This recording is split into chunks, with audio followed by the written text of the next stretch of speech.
Higher education में जो अभी हम कर रहे हैं बेसिकली, तो उसको करेंगे अभी हमने। जैसा कि मैंने आपको बोला कि जो हमारा टॉपिक है दैट इज क्या टॉपिक है, हायर एजुकेशन में जो रिकमेंडेशंस को हम अभी देख रहे हैं, तो उसमें ब्रिटिश इंडिया के अंतर्गत जो भी चीज़ें आती हैं वो मैंने आपको बता दिया। कई सारे मैंने आपको जो एजुकेशन के रिकमेंडेशंस हैं उसके बारे में बताया। आज मैं आपको इंडिपेंडेंट इंडिया यानी भारत जब आज़ाद हुआ 1947 में, तो 1947 में आज़ाद होने के बाद कौन कौन से हमारी मतलब की रिकमेंडेशंस जो हैं वो आए। तो आप देख सकते हो गाइस, यहाँ पे लिखा हुआ है पोस्ट इंडिपेंडेंस इंडिया, यानी स्वतंत्रता के पश्चात। तो स्वतंत्रता के पश्चात किस तरह की चीज़ें आई उसको हमें जो है यहाँ पे क्या करना है, देखना है। तो गाइस आप सभी को पता है कि 1947 में इंडिया गॉट इंडिपेंडेंस, ठीक है। 1947 में क्या हुआ कि इंडिया को इंडिपेंडेंस मिल गया। अब 1947 के बाद भारत में पहली बार सरकार बनी, जो भारत की सरकार मतलब भारत के लोगों के द्वारा बनाई गई सरकार, by the people, for the people end of the people. Bharat की सरकार का मतलब है कि भारत के लोगों के द्वारा सरकार बनाई गई। तो ऐसे में एजुकेशन सिस्टम को भी बदला जाना था, क्योंकि उससे पहले तक ब्रिटिश इंडिया थी, तो ब्रिटिशर्स ने अपने अकॉर्डिंग देश को चलाया, व्यवस्था को बनाया। तो भारत की आज़ादी के बाद क्या होता है, समय समय पर सही दिशा के लिए कई सारे प्रयास किए गए, एजुकेशन में कैसे चेंजेस लाने हैं, क्योंकि एजुकेशन के थ्रू ही आप अपने आने वाले जनरेशन को अच्छा बना सकते हो, बेहतर बना सकते हो। आज मान लीजिए कि हम सभी लोग पढ़े लिखे हैं, तभी तो अपने पैरों पे खड़े हैं या खड़े होने का प्रयास कर रहे हैं। अगर आपके पास एजुकेशन नहीं होता, अगर आप पढ़े लिखे नहीं होते तो क्या करते, है ना, मतलब कोई जॉब भी नहीं मिलता, कोई काम भी नहीं कर पाते आप। तो गाइज एजुकेशन बड़ा इंपॉर्टेंट है, एजुकेशन के थ्रू आप देश को बदल सकते हो, है ना। तो इसलिए एजुकेशन को बेहतर बनाने के लिए कई सारे प्रयास समय समय पे किए जाते हैं। तो अगर हम आज़ाद भारत की बात करें यानी इंडिपेंडेंट इंडिया की, तो सबसे पहला कमीशन जो हमारा आया था वो आया था राधा कृष्णन कमीशन, जिसको हम यूनिवर्सिटी एजुकेशन कमीशन भी कहते हैं। तो 1948 में आया था, क्योंकि 1947 में इंडिया गॉट इंडिपेंडेंस, उसके ठीक अगले साल नेक्स्ट ईयर होकर के आपका राधा कृष्णन कमीशन आया 1948 में। क्योंकि राधा कृष्णन आपको पता है गाइस कि भारत के शिक्षा मंत्री भी हुए, फिर आगे चल के प्रेसिडेंट ऑफ इंडिया भी बने। तो बहुत बड़े स्कॉलर थे सर्वपल्ली राधाकृष्णन।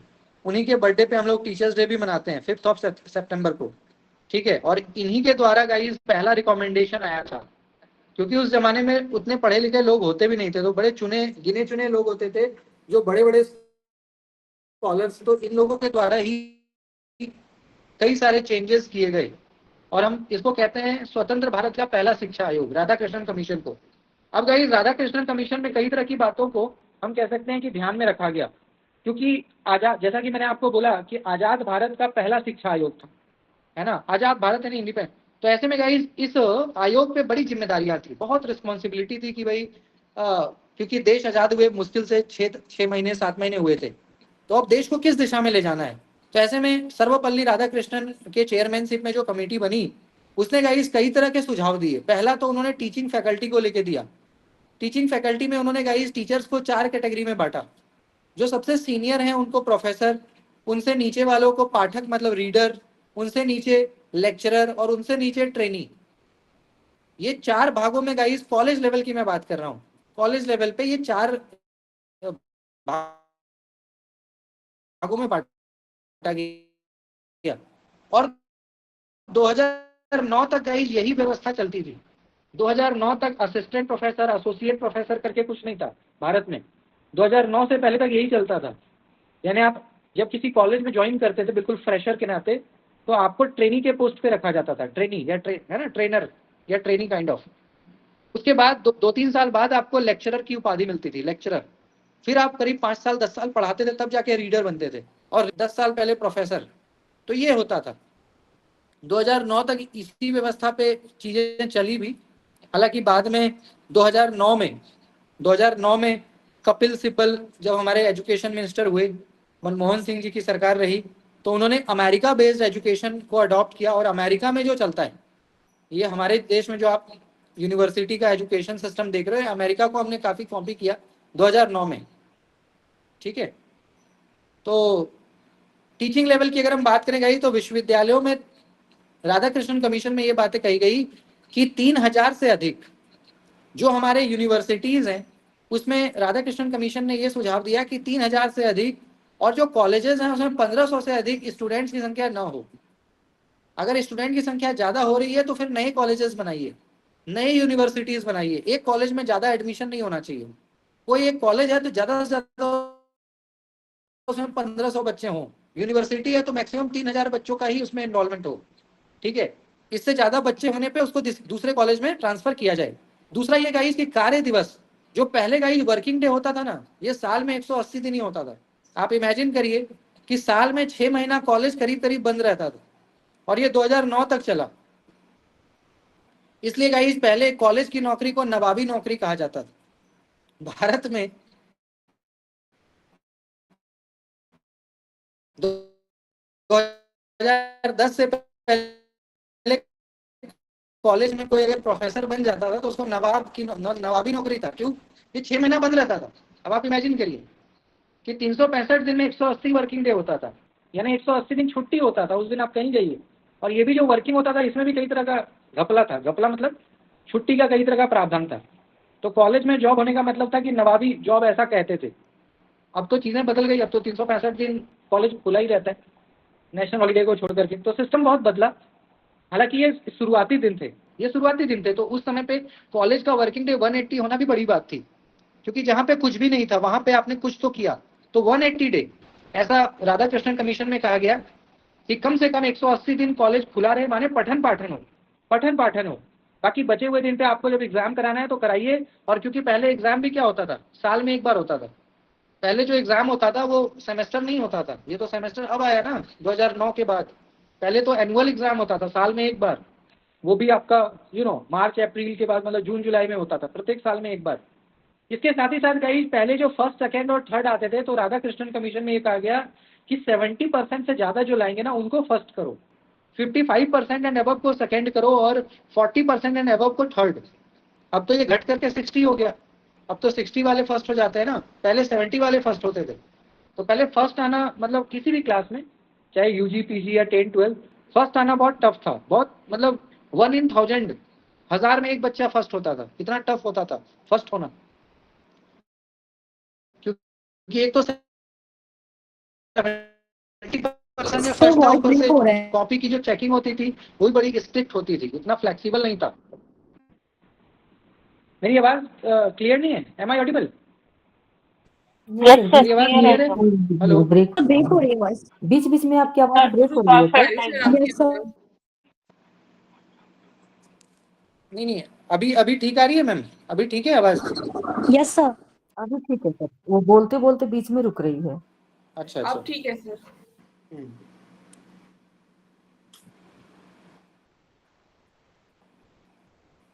इसके बाद गाइस अगर हम विश्वविद्यालय के प्रशासन एवं वित्त की बात करें तो राधाकृष्णन आयोग में यह भी कहा गया कि उच्च शिक्षा को कॉन्करेंट लिस्ट में डाला जाए।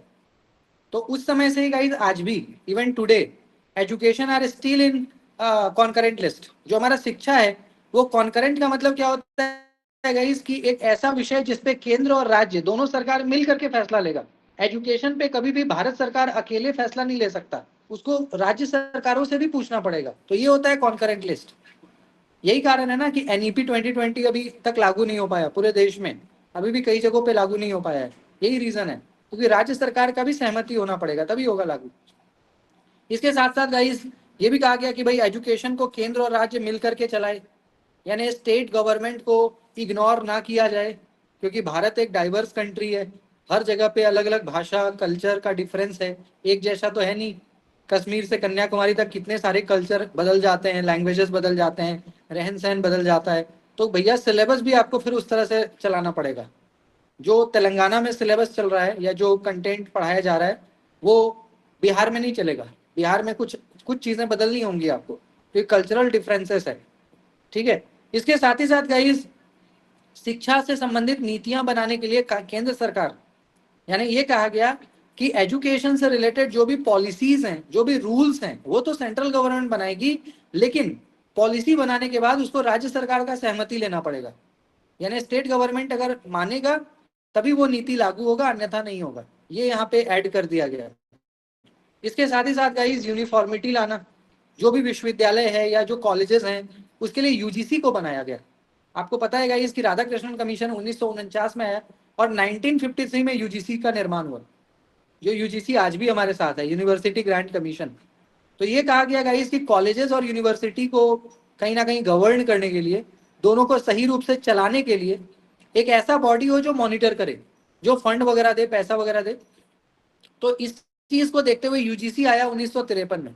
1953 में गाइस यूजीसी को लाया गया, जो कि 1956 से हम कह सकते हैं कि 1956 से वो चलने लग गया, मतलब प्रॉपर वर्किंग कंडीशन में आ गया। ठीक है जी, आज भी यूजीसी हमारे साथ है, काम कर रहा है। इसके अलावा गाइस राधाकृष्णन ने, अगर हम यूनिवर्सिटी के स्ट्रक्चर की बात करें तो ये भी इन्होंने बोला, जैसे उच्च शिक्षा के बारे में बोला कि भाई ग्रेजुएशन कम से कम 3 साल का हो। ग्रेजुएशन कितना साल का हो? 3 साल का हो। मास्टर्स आपका 2 साल का, और पीएचडी यानी रिसर्च कम से कम 2 साल, मिनिमम 2 ईयर्स, मैक्सिमम तो 5-6 साल भी जाता है, बट मिनिमम 2 ईयर्स रिसर्च हो। इतना तो हो कि मिनिमम 2 साल आपका रिसर्च होना चाहिए। ऐसा एक हम कह सकते हैं कि स्ट्रक्चर के बारे में इन्होंने कहा। इसके अलावा गाइस राधाकृष्णन कमीशन के कई सारे ऑब्जेक्टिव्स हैं, जैसे करिकुलम हो गया या हॉस्टल को लेकर के, कोर्स कितने टाइम तक चलना चाहिए, ड्यूरेशन वगैरह, तो कई तरह की बातें की गई।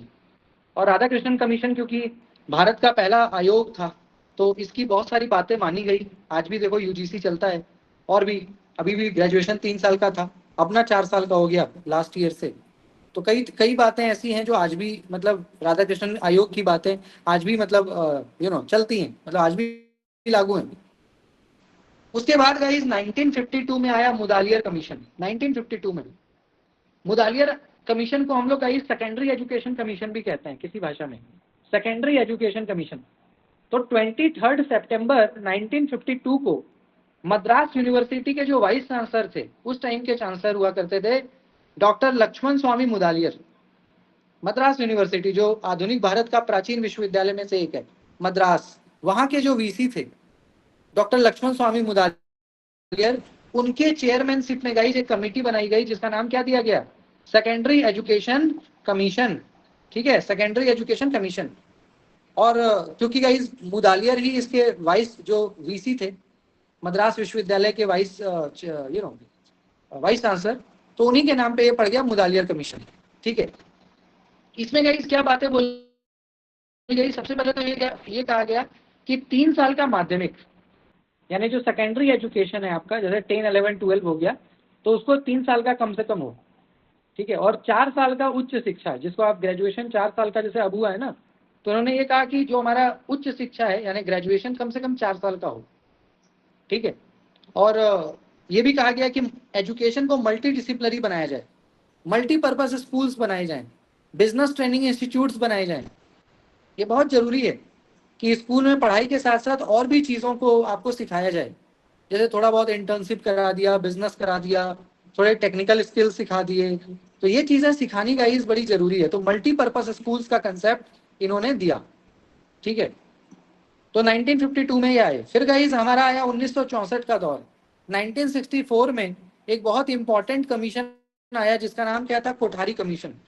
1964 में आया, डीएस कोठारी, बहुत फेमस है ये, मतलब आजाद भारत का सबसे महत्वपूर्ण आयोग यही था, क्योंकि इसी के बेस पे गाइस भारत का जो पहला शिक्षा नीति आया 1968, भारत का जो पहला शिक्षा नीति आया 1968 में, वो पूरा का पूरा कोठारी कमीशन का ही कॉपी पेस्ट था।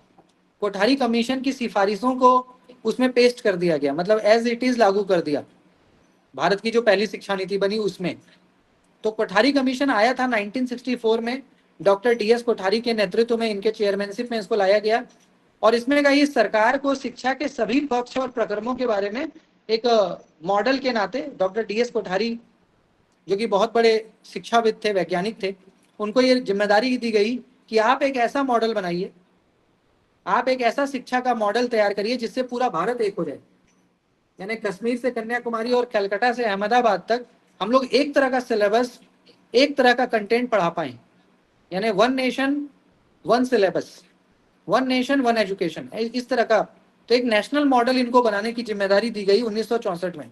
तो कोठारी क्योंकि खुद साइंटिस्ट थे, तो इन्होंने ये जिम्मा लिया और कोठारी कमीशन ने गाइस प्राथमिक से लेकर के, यानी जो हमारा छोटा क्लास होता है, क्लास 1 2 3, तो प्राइमरी क्लासेस से लेकर के और सेकेंडरी क्लास होते हुए और हायर एजुकेशन तक, मतलब स्कूल से लेकर कॉलेज और यूनिवर्सिटी तक के इन्होंने बदलाव यानी सजेशंस हमें दिए कि किस प्रकार के बदलाव होने चाहिए। ठीक है, इसमें गाइस हम ये कह सकते हैं कि कोठारी आयोग भारत का ऐसा पहला शिक्षा आयोग था जिसने कहीं ना कहीं सोशल चेंजेस को भी कंसिडर किया।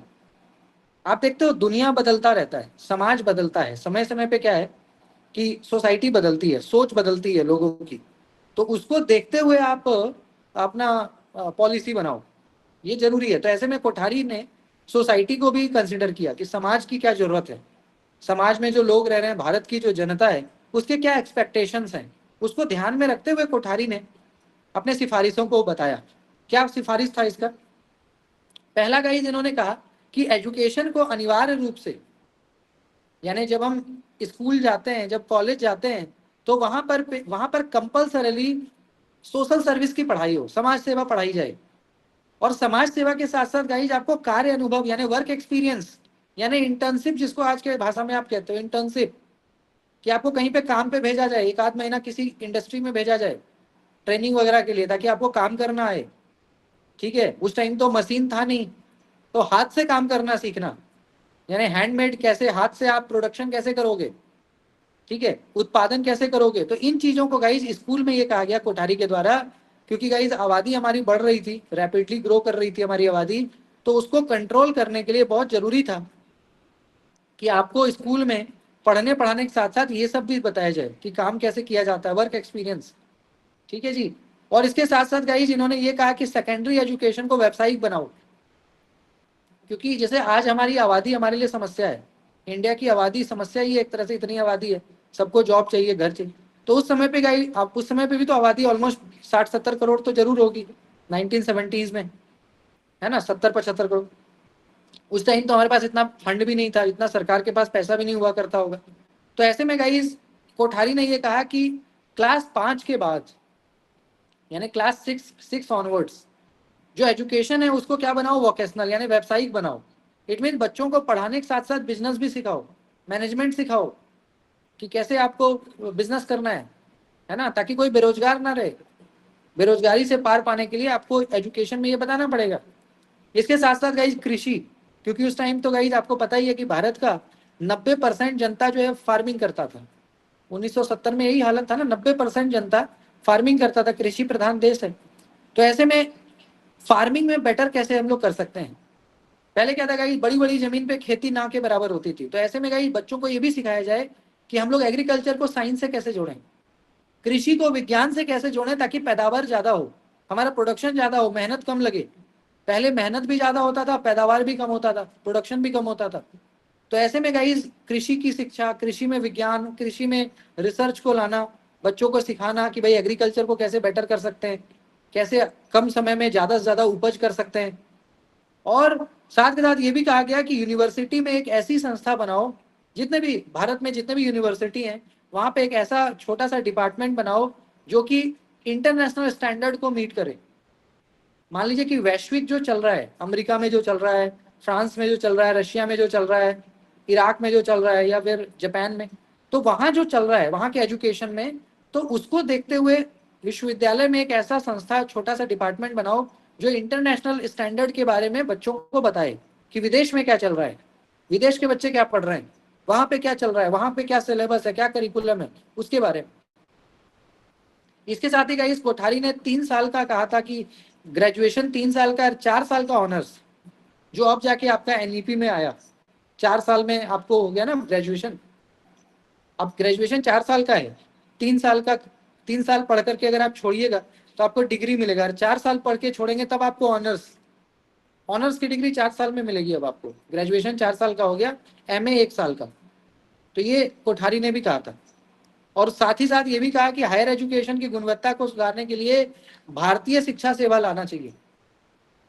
आपने कहा इस इंडियन एडमिनिस्ट्रेटिव सर्विस सुना है, आपने इंडियन पुलिस सर्विस आईपीएस सुना है, आपने इंडियन फॉरेन सर्विस सुना है, आपने इंडियन रेल सर्विस सुना है, इंडियन रिवेन्यू सर्विस सुना है, इंडियन फॉरेस्ट सर्विस सुना होगा, लेकिन कभी आपने इंडियन एजुकेशन सर्विस सुना है? जो सबसे नहीं, इंपॉर्टेंट है, किसी भी देश का जो सबसे महत्वपूर्ण चीज होता है वो होता है शिक्षा। आपने भारतीय प्रशासनिक सेवा सुन लिया, भारतीय पुलिस सेवा सुन लिया, भारतीय वन सेवा सुन लिया, भारतीय विदेश सेवा सुन लिया, लेकिन भारतीय शिक्षा सेवा नहीं सुना आज तक, क्योंकि है ही नहीं, सुनोगे कहाँ से? जब है ही नहीं तो सुनेंगे आप कहाँ से?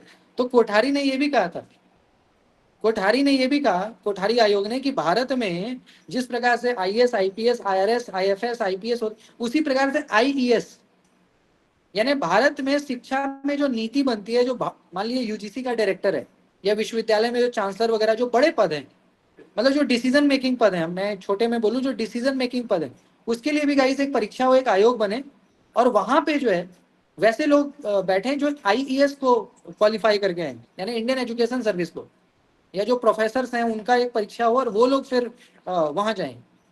अभी क्या होता है गाइस, जो आईएएस वगैरह होते हैं उनको ही बना दिया जाता है चेयरमैन या बड़े बड़े पदों पे, तो कई बार दिक्कत होती है, गड़बड़ी होती है, वो बात नहीं समझ पाते। तो ये इसलिए ये कहा गया कोठारी के द्वारा कि इंडियन एजुकेशन सर्विस भी बने। तो एनईपी में हालांकि ये आया है, एनईपी में थोड़ा ये चीज आया है अब, तो कुछ ऐसा मिलेगा आपको देखने को।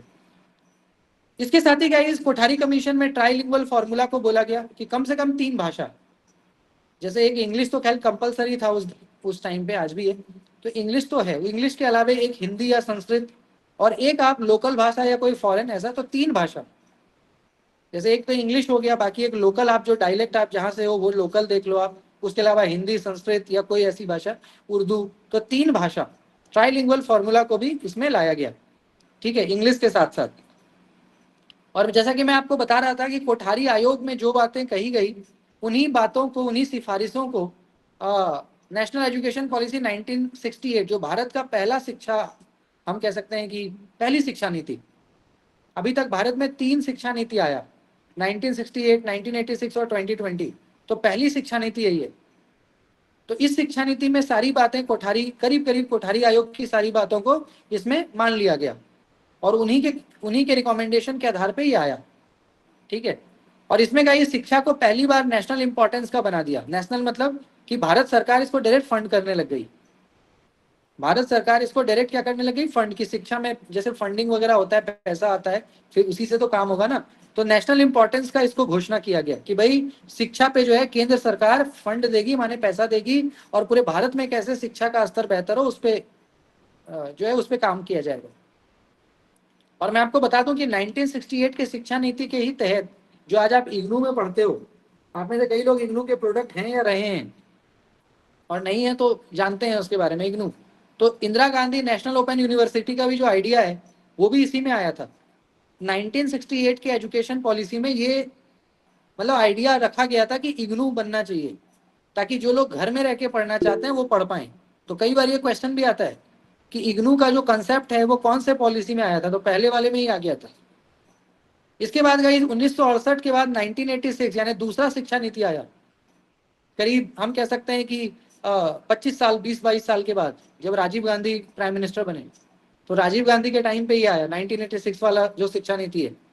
इसमें उन्होंने क्या किया, ऑपरेशन ब्लैक बोर्ड को प्रमोट, ऑपरेशन ब्लैक बोर्ड मतलब कि गांव गांव में स्कूल उन्होंने बनाना स्टार्ट किया, और हर जगह पे जैसे ब्लैक बोर्ड वगैरह बना ताकि बच्चे पढ़ पाएं, लिटरेसी रेट बढ़े, तो इसको उन्होंने नाम दिया operation black board. Black board का मतलब क्या है, पहले ब्लैक बोर्ड ही होता था ना, जब हम लोग बचपन में, आज से 15 साल पहले क्या होता था, ब्लैक बोर्ड ही होता था। अब ना ब्लैक बोर्ड की जगह डिजिटल बोर्ड हो गया, पहले तो ब्लैक बोर्ड ही होता था। तो ऑपरेशन ब्लैक बोर्ड इन्होंने चलाया ताकि भारत की साक्षरता दर को बढ़ाई जा सके।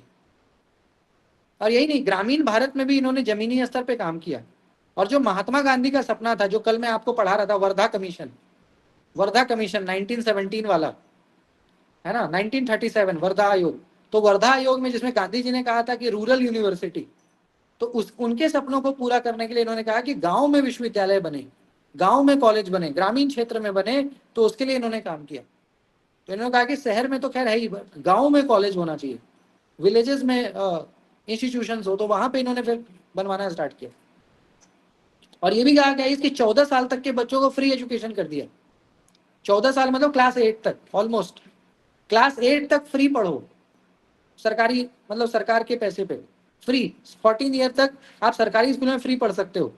और यही नहीं, शिक्षकों को भी बेहतर प्रशिक्षण, यानी जो टीचर्स हैं उनको भी जो है प्रॉपर ट्रेनिंग वगैरह दी जाए, और इसके साथ साथ गाइस उस समय ये भी कहा गया कि सरकार का जो टोटल बजट होता है, जैसे हमारा आपका अपना एक बजट है, महीने में इतना खर्च होगा, वैसे ही भारत सरकार का भी अपना एक बजट है, लाखों करोड़ का बजट होता है, तो उसमें उसका 6%, मान लीजिए भारत सरकार का बजट 10 लाख करोड़ का है इस साल का, तो 10 लाख करोड़ का 6% आप निकाल लीजिए, है ना, उतना पैसा शिक्षा के ऊपर खर्च किया जाएगा, ऐसा कहा गया 1986 के शिक्षा नीति में।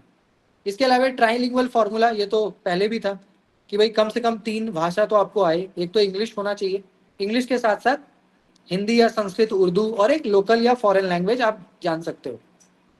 इसी में गाइस थोड़ा बहुत चेंजेस किया गया 1992 में, पीवी नरसिम्हा राव के टाइम पे ना, पीवी नरसिम्हा राव उनके टाइम पे ये किया गया थोड़ा बहुत चेंजेस, जैसे एक तो फीमेल एजुकेशन, महिला शिक्षा को थोड़ा इन्होंने बढ़ावा दिया था, और दूसरा जो माइनॉरिटी है, जो हमारे सिख, बुद्धिस्ट या इस्लामिक जो रिलीजन में जो माइनॉरिटीज हैं, तो उनको लेकर के थोड़ा इसमें अमेंडमेंट हुआ कि उनको भी बेहतर मतलब मौका मिले, रिजर्वेशन या स्कॉलरशिप वगैरह को उसको जोड़ा गया।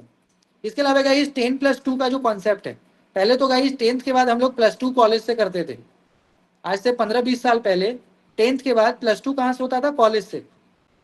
पर 1992 में गाइस +2 को स्कूल में जोड़ दिया कि भैया स्कूल वाले ही +2 भी कराएंगे, स्कूल वाले ही 12th कराएंगे और उसके बाद आप कॉलेज जाओगे, तो ये भी इसमें एड ऑन हुआ 1992 वाले में।